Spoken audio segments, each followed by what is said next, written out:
So positive feedback style. My son came in one day, he goes, Dad, I learned the EDGE method today at one of my merit badge classes. I was like, oh, what's that? He goes, well, it goes explain, demonstrate, guide, and encourage. And I was like, oh, wow, so that's what I do anyways. I just now got a name for it. All right, great. So, explain the process of the sale to the scouts, demonstrate it at your kickoff, or demonstrate it, at the table when you're laying the stuff out, and then guide them through those first couple of experiences, and then always encourage them. So it's praise after praise after praise.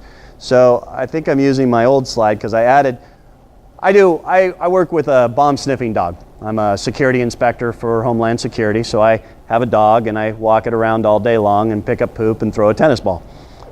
But we have a training process that is called successive approximation, okay? And successive approximation is we don't just take the dog and put it into a noisy, chaotic environment and say, go find me a bomb, Fido, okay? You don't do that. We take the dog and we put it in a quiet room and we teach it to sit. And then he gets rewarded. And I don't just say, okay, dog, sit. No, I form his body into the sit position and say sit, and then I give him a reward. And I keep doing that till I say sit, and he does it on his own because he knows he's going to get a reward or he's going to get praise. Okay? So it may start out with food every single time that I'll reward him with, or his tennis ball, until finally I just give him verbal praise. And then I go, all right, sniff this. And then I give him something to sniff, and then I tell him sit. And then he knows the sit, so he drops his butt, and then he gets his reward. And I do that until he finally goes up to that item, sniffs it, and sits on his own without me saying sit, because he knows he's going to get rewarded. And that's what that gold chart is. That gold chart is successive approximation. You're giving them the $100, the $200, the $500, the $1,000, and you're giving praise each time he accomplishes a more complex task. Okay? So the same, even though the terminology is for dog training, and I don't want you to think I'm demeaning any of our scouts as dogs so that nobody sends me bad emails at the end of this saying, hey, is that all our, okay. So it's just it's a psychological term used to describe how we raise them. How do we reward our scouts now? What do they get? Merit badges, belt loops, academic pins. Those are all the rewards for accomplishing a task that might have been complex but is now simple, and they move on to the next harder task. That's what it is. And the same thing goes with the popcorn sales. Each time they sell, high fives all around. Yeah, we did that. That was easy. You did awesome. Throw out that encouragement. And then next time, now they're coming up to the next customer, they got that real big smile. Hi, my name's, and they're throwing that bag out front, okay? And you keep doing that, and then it's just a natural effect. So I had this one father one time, and the scout was crashing fast. It was cold. We got the wind picked up in San Francisco, call it the onshore breeze, and the sun went down, and so now we were cold. They didn't have a jacket. He was hungry. Dad didn't bring any snack. So he goes, well, you're going to sell popcorn. If you don't keep selling, you're going to be grounded from TV for the week and no games. And since the kid didn't want to sell, he knew he wasn't going to sell anymore. He was done. And now there's punishment. So now he's upset that he knows he's going to get punished when he gets home. So now he crashes even faster. And then there's more punishment. And now he's being dragged off crying. And now he's going to have a bad bedtime routine. He's going to wake up mad for school. Now he's going to have a bad day at school. And it's just a continued negative cycle. I try to teach the positive feedback cycle. So be prepared for the negatives and allow a sale to stop if the negatives are happening, because now the kid doesn't ever want to sell popcorn again because he had such a terrible experience for it. He got punished for selling popcorn, okay? And now he doesn't want to do anything scout related because it was a negative experience. And then I get the parents go, oh, Johnny's not going to be at a PAC meeting today because he was bad at school. I'm like, why? No, bring him to me because he needs to be in Scouts so that I can teach him the proper way to behave. I can work with him, okay? Don't use scouting as the punishment for the kid. He needs to be here. That's why he's getting in trouble, is because he probably missed last meeting too, okay?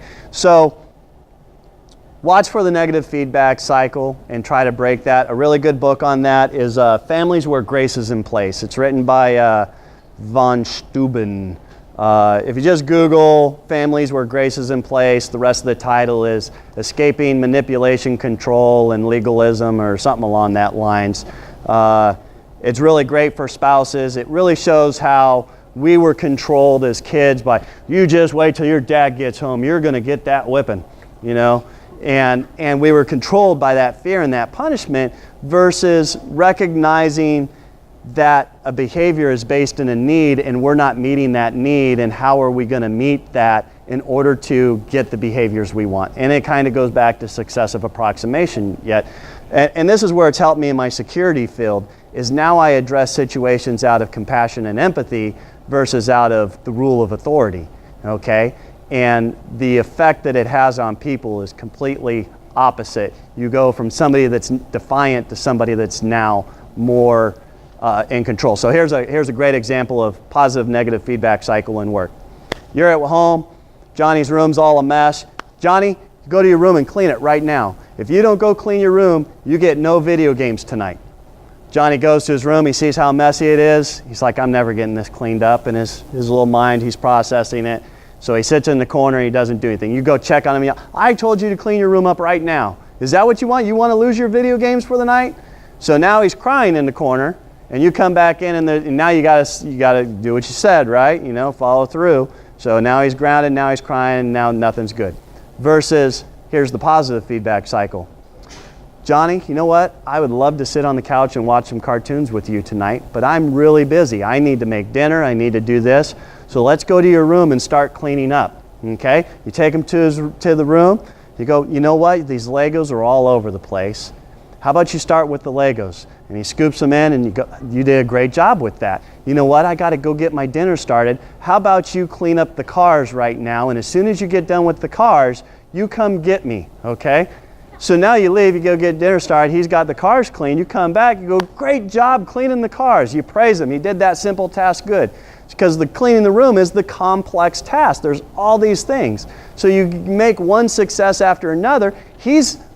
What's the reward? His reward is he's going to get to sit and watch cartoons with you, okay? So now there's the reward in it instead. And that's the difference between the positive and negative feedback cycle, if that makes really good sense. Another good book I like is Listen to What Your Kids Aren't Telling You. This book's written by Michael Pritchard.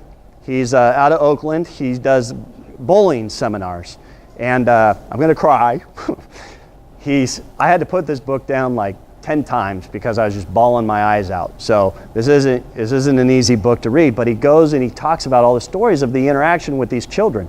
And he actually used to be in the Scouts as a Cub Master, I think, and worked at one of our campsites out there before he became really big in the speaking circuit.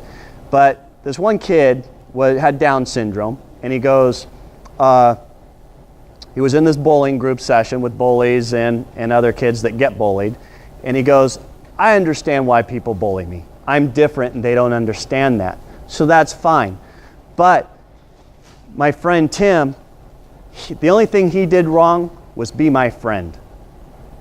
And here's this kid that had more compassion and empathy for his friend than he had for his own self.